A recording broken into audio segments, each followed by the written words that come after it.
News tense ഇന്ന് ആദ്യം പോകുന്നത് ആലപ്പുഴയിലെ റിസോർട്ട് മാഫിയ ഒരു കൂട്ടം ജനതയുടെ സ്വൈര്യം കെടുത്തുന്ന ഞെട്ടിക്കുന്ന വാർത്തയിലേക്കാണ്.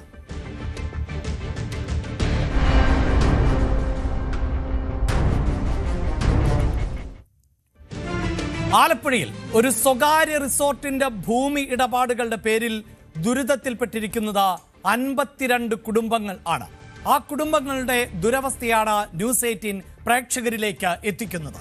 മാരാരിക്കുളം സൗത്ത് പഞ്ചായത്തിൽ 23-ാം വാർഡിലെ ജനങ്ങൾക്കാണ് റിസോർട്ട് മാഫിയയുടെ കടന്നുവരവോടെ അടിസ്ഥാന അവകാശമായ നടവഴി പോലും നഷ്ടമായിട്ടുള്ളത്.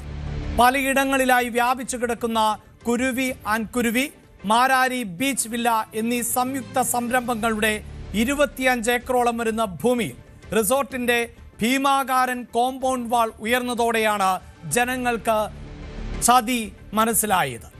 ഇപ്പോൾ പുറത്തിറങ്ങാൻ പോലും പറ്റാത്ത സാഹചര്യത്തിൽ കുടുങ്ങിപ്പോകുന്ന അവസ്ഥയിലാണ് ഈ കുടുംബം. അവർ വലിയ പ്രതിസന്ധി നേരിടുന്ന സാഹചര്യം ആണ് ഉള്ളത്.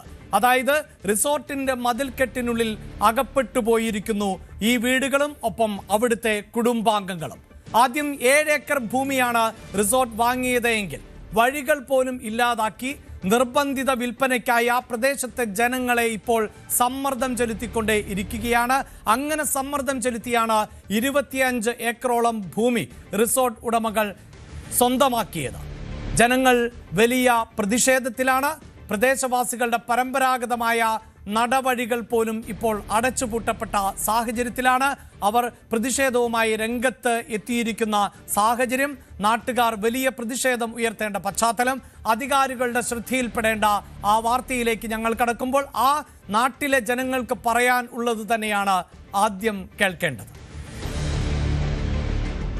കാലാകാലങ്ങളായിട്ട് ഈ പ്രദേശവാസികളായിട്ടുള്ള 50-ലധികം ആൾക്കാർ കാലാകാലങ്ങളായിട്ട് യൂസ് ചെയ്തിരുന്ന വഴിയാണ് നിങ്ങളിപ്പോൾ കാണുന്ന ഈ വഴി അടങ്ങിയിരിക്കുന്ന പ്രോപ്പർട്ടി ഒരു റിസോർട്ട് മാഫിയ എടുക്കുന്നതിൻ്റെ ഭാഗമായിട്ട് അവരത് ബൈ ചെയ്തപ്പോൾ നമുക്ക് ഈ പ്രോപ്പർട്ടിയുടെ ഒരു അരികത്ത് കൂടി നമുക്ക് വഴി അനുവദിച്ച് തരാമെന്ന് അവർ പറയുകയും അതനുസരിച്ച് പ്രദേശവാസികളായിട്ടുള്ള ആൾക്കാർ 1.5 മീറ്റർ അവരും വിൽക്കും, 1.5 മീറ്റർ റിസോർട്ട് ഉടമകളും തരാമെന്നുള്ള എഗ്രിമെൻറ്റിൻ്റെ പുറത്ത് നമ്മൾ ഈ വഴിയെല്ലാം കേന്ദ്രീകരിച്ച് ക്ലീൻ ചെയ്യുകയും ആ വഴിക്ക് റോഡ് പണിയുന്നതിന് വേണ്ടിയിട്ടുള്ള ഫണ്ട് അനുവദിക്കുകയും ചെയ്തു. പക്ഷേ ഇതിൻ്റെ ഫ്രണ്ട് ഭാഗം വരുമ്പോഴത്തേക്ക് അവർ ആ പ്രോപ്പർട്ടി വിട്ടുതരത്തില്ല എന്നുള്ള മുടന്തൻ ന്യായമാണ് അവർ പറഞ്ഞിരിക്കുന്നത്. അവർക്ക് വീതി കിട്ടത്തില്ല, അവരുടെ ഫ്രണ്ടേജിനുള്ള വീതി കിട്ടത്തില്ല എന്നുകൊണ്ട് ആ പ്രോപ്പർട്ടി അവർ വിട്ടുതരത്തില്ല എന്ന ന്യായം പറഞ്ഞിട്ടാണ് ഇതിപ്പോഴും ഇങ്ങനെ പെൻഡിങ്ങിൽ കിടക്കുന്നത്. ഞങ്ങളൊരു 50 വർഷമായിട്ട് ഇവിടെ താമസിക്കുന്നവരാണ്. ഞങ്ങളുടെ തെക്കേ സ്ഥലം മൊത്തം ഇവിടെ റിസോർട്ടുകാരെടുത്ത് കഴിഞ്ഞിട്ട് ഞങ്ങൾക്കിപ്പോൾ പോകാൻ വഴിയില്ലാത്ത അവസ്ഥയിലാണ് ഞങ്ങൾ ജീവിക്കുന്നത്. അവസ്ഥയാണ് ഞങ്ങൾക്ക് ഈ വെള്ളവായി വരുമ്പോഴുള്ള അവസ്ഥ. ഇപ്പോൾ എല്ലാ പ്രശ്നം വെള്ളവായി വരുമ്പോൾ ഞങ്ങൾക്ക് ഒരു വിധത്തിലും പറ്റാത്ത ഒരവസ്ഥയാണ്. അത് പറയാൻ പോലും പറ്റില്ല, ഒന്ന് കണ്ടാലേ പറ്റുള്ളൂ. ഈ ഒരു പ്രദേശത്ത് മൊത്തം ഗതാഗത സൗകര്യമാകണമെങ്കിൽ ഇപ്പോൾ ഇവിടെ ഗവൺമെൻറ് ഹൈസ്കൂളുണ്ട്, നമ്മുടെ കൊല്ലത്തെ ഹോളി ഫാമിലി ചർച്ചുണ്ട്. അപ്പോൾ ആ പള്ളികളിലേക്ക് പോകാനും സ്കൂളിലേക്ക് പോകാനും അതേഷ്ടം കിഴക്ക് വാർഡുകളിൽ നിന്ന് മത്സരങ്ങൾക്ക് ഇവിടെ മത്സരം നടത്തുവാൻ വേണ്ടി പടിഞ്ഞോട്ട് വരുവാനും കടപ്പുറത്തേക്ക് വരുവാനും ഈ ഒരു വഴികളും ഉണ്ടായിരുന്നുള്ളൂ. എന്നാൽ ഇവർ ആ ഭൂമാഫിയ അവിടെ എടുത്തുകൊണ്ട് അവിടുത്തെ തിരശ്ശ റോഡുമായിട്ട് അവിടുത്തെ എന്നിൽ നിന്ന് പടിഞ്ഞോട്ട് വന്നാലേ അവർ സ്ഥലം തന്നാൽ മാത്രമേ നമുക്ക് ഈ പാലവും റോഡും ഒക്കെ യാഥാർത്ഥ്യമാകാൻ പറ്റത്തുള്ളൂ. റോഡിന് വേണ്ടിയിട്ട് ഇപ്പം 5 വർഷത്തിന് മുകളിലായി. നേരത്തെ ഞങ്ങൾ നിർബന്ധം പിടിച്ചില്ല. എന്ന് വെച്ചാൽ ഞങ്ങളുടെ മക്കളൊക്കെ പഠിക്കായിരുന്നു. അപ്പോൾ ഒരു വഴക്കുണ്ടാക്കണ്ട, കേസിലൊന്നും പോകണ്ട എന്ന് പറഞ്ഞിട്ട് പിള്ളേർക്ക് പഠിത്തമൊക്കെ കഴിഞ്ഞ് പിള്ളേർ പോട്ടെ എന്ന് കരുതിയിട്ട് ഞങ്ങളൊന്നും പോയില്ല. ഇപ്പം പിള്ളേരൊക്കെ ഒരുമാതിരി ആയി, എന്നിട്ട് ഇവർ തരുന്നില്ല. അപ്പോഴാണ് ഇപ്പം ഞങ്ങളെല്ലാവരും രോഗികളാണ്. കഴിഞ്ഞ 2025 മെയ് മാസത്തിൽ തുടങ്ങിയതാണ്. ആ തുടങ്ങി ആദ്യത്തെ സമയം തന്നെ ഇതിന് മാനേജരോട് നേരിട്ട് ചെന്ന് ഞാൻ ഉൾപ്പെടെ ഉള്ള ഈ പ്രദേശവാസികൾ പറഞ്ഞതാണ് നമുക്ക് ചർച്ച ചെയ്യാമെന്ന് പറഞ്ഞ് അതങ്ങനെ നീണ്ടു പോയി 9 മാസം കഴിഞ്ഞ് അവസാനം അവർ പറയുന്നത് നിങ്ങൾക്ക് കൺസെൻറ്റ് ഫോമിൽ നമ്മൾ കൊടുത്ത കൺസെൻറ്റ് ഫോമിൽ, അതായത് റോഡിന് വേണ്ടി ഇട്ട് തരാനുള്ള കൺസെൻറ്റ് ഫോം തരത്തില്ല, നിങ്ങൾക്ക് വേണമെങ്കിൽ ഒരു പെർമിഷൻ തരാം. അതിൻ്റെ ഉദ്ദേശം ഇവിടെ കൂടി ഒരു പബ്ലിക് റോഡ് വരാൻ അവർ ഉദ്ദേശിക്കുന്നില്ല. അവരുടെ തന്നെ പ്രോപ്പർട്ടിയുള്ള അവരുടെ തന്നെ വഴിയിട്ടിട്ട് ജനങ്ങൾക്ക് വഴിയില്ലാതെ ബുദ്ധിമുട്ടിച്ച് ബാക്കിയുള്ളവരുടെ സ്ഥലം കൂടി നിസ്സാര വിലയ്ക്ക് വഴിയില്ലാതെ വരുമ്പം അത് നിസ്സാര വിലയ്ക്ക് കൈക്കലാക്കാനുള്ള ഒരു റിയൽ എസ്റ്റേറ്റ് തന്ത്രം തന്നെയാണ് അവർ ആവിഷ്കരിച്ചിരിക്കുന്നത്. ഇതോടെ കിടപ്പ് രോഗികളും കുട്ടികളും എന്തിനാ അംഗനവാടി കെട്ടിടം പോലും വഴിമുട്ടിയ സാഹചര്യത്തിലാണ്. എങ്ങനെയാണ് ഭൂമാഫിയ ഒരു പ്രദേശത്തെ ജനജീവിതത്തെ ആകെ തകിടം മറിച്ച് ഒടുവിൽ ആ പ്രദേശത്തിന്റെ അധിപരായി മാറുന്നു എന്നതിന്റെ ഉത്തമ ഉദാഹരണമാണ് ഈ മാരാരിക്കുളം പൊള്ളേത്തയിൽ ഉള്ള റിസോർട്ട് മാഫിയയുടെ കടന്നുവരവ്. ജനിച്ചു വളർന്ന ഭൂമിയിൽ നിലനിൽക്കാനുള്ള പോരാട്ടം നടത്തുന്ന ഈ തീരദേശ ജനതയ്ക്കൊപ്പം ആണ് ന്യൂസ് 18 ഇന്ന്. ന്യൂസ് ടൺസ് പങ്കുവയ്ക്കുന്നത്. പ്രത്യേകിച്ച് അവിടുത്തെ ജനങ്ങൾക്ക് ജീവിതം വഴിമുട്ടുന്ന സാഹചര്യം ആണ് ഉള്ളത്. എന്താണ് സംഭവിച്ചത് എന്നതാണ് നമ്മൾ വിശദമായി പരിശോധിക്കുന്നത്. ശരണ്യ സ്നേഹജൻ ആണ് ഈ ഘട്ടത്തിൽ ചേരുന്നത്. ശരണ്യ, നമ്മൾ പലപ്പോഴും ഈ സിനിമകളിൽ മാത്രമാണ് ഇത് കണ്ടു പരിചയമുള്ളത്. ഈ കാർഷിക മേഖലയിലേക്ക്, ചില ഗ്രാമപ്രദേശങ്ങളിലേക്ക് വമ്പൻ ഗ്രൂപ്പുകൾ എത്തും. അവിടെ ആദ്യം കുറച്ച് സ്ഥലം വാങ്ങും, അതിനുശേഷം പരിസരവാസികളെ അടക്കം സമ്മർദ്ദത്തിലാക്കി കൂടുതൽ ഭൂമി വാങ്ങും. ഇതെല്ലാം വികസനത്തിന്റെ പേര് പറഞ്ഞുകൊണ്ട്, നാടിന്റെ നന്മയ്ക്ക് എന്ന പേര് പറഞ്ഞുകൊണ്ടാണ് ചെയ്യാറുള്ളത്. അതിനെ എതിർക്കുന്നവർ ഒക്കെ വികസന വിരോധികളായി മാറുന്ന സാഹചര്യവും സൃഷ്ടിക്കപ്പെടാറുണ്ട്. യഥാർത്ഥത്തിൽ ഈ റിസോർട്ട് മാഫിയ എങ്ങനെയാണ് കടന്നു വന്നത്? എന്തുകൊണ്ടാണ് ഇങ്ങനെയൊരു സ്ഥലം അവർ തെരഞ്ഞെടുത്തത്?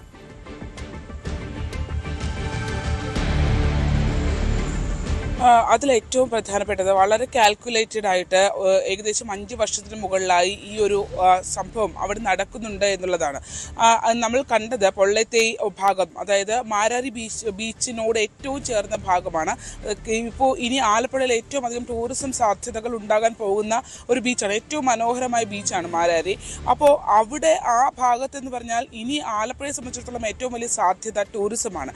അപ്പോൾ ആ ഒരു സാധ്യതയെ മുതലെടുത്തുകൊണ്ട് റിസോർട്ടുകളുടെ പ്രധാന കേന്ദ്രമായി മാറുന്ന ഒരു ഇടമാണ് ഈ മാരാരിയും മാരാരിക്കുളവും ഒപ്പം തന്നെ പൊള്ളത്തെ അടക്കമുള്ള ഭാഗങ്ങൾ. അവിടെയാണ് അഭിലാഷ വളരെ തന്ത്രപൂർവ്വം അവിടുത്തെ ജനങ്ങളെ, അതായത് പരമ്പരാഗത മത്സ്യത്തൊഴിലാളികളെ അടക്കം പ്രതിസന്ധിയിലാക്കിക്കൊണ്ട് നമുക്ക് കണ്ടാൽ മനസ്സിലാവും. അതായത് ഇങ്ങനെ വിഴുങ്ങുന്ന പോലെയാണ്. ഓരോ ഭാഗവും ആദ്യം വാങ്ങി പിന്നീട് അതിന് നടുക്കുള്ള ആളുകളെ ഒറ്റപ്പെടുത്തുന്നു. അവർക്ക് മറ്റ് സാധ്യതകളില്ലാതെ വരുന്നു. അതോടുകൂടി അവരത് വിൽക്കുന്നു. അങ്ങനെ ആദ്യം ഈ മാരാരിക്കുളത്ത് കുരുവി എന്ന് പറഞ്ഞു. അത് ഇതിൽ ഏറ്റവും പ്രധാനപ്പെട്ടെന്ന് പറഞ്ഞാൽ ആർക്കും ഇത് ആരുടേതാണ് പൂർണ്ണമായ സ്ഥലം എന്നുള്ളൊരു വ്യക്തത കൊടുക്കുന്നില്ല എന്നുള്ളതാണ്. പഞ്ചായത്ത് രേഖകളിൽ ഉപയോഗിച്ചിരുന്നത് നമ്മൾ അവരുടെ കെയർ ടേക്കറുമായി സംസാരിച്ചു. അതായത് ഈ ഒരു റിസോർട്ടിന്റെ നിർമ്മാണ പ്രവർത്തനങ്ങൾ, ചുറ്റുമതിൽ നിർമ്മാണ പ്രവർത്തനങ്ങൾ നടത്താനായി ചുമതലപ്പെടുത്തിയിട്ടുള്ള തലയോലപ്പറമ്പ് സ്വദേശിയായ കെയർ ടേക്കറുമായി നമ്മൾ സംസാരിച്ചു.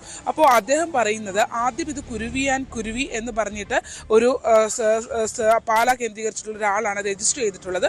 ആ ഒരു കമ്പനിയുടെ പേരിലാണ് രജിസ്റ്റർ ചെയ്തിട്ടുള്ളത്. അപ്പോൾ അതിന് പിന്നീട് അത് ഇൻഫ്ര എന്ന് പറഞ്ഞൊരു കമ്പനിയുടെ പേരിലേക്ക് പിന്നീട് മാറ്റുന്നു.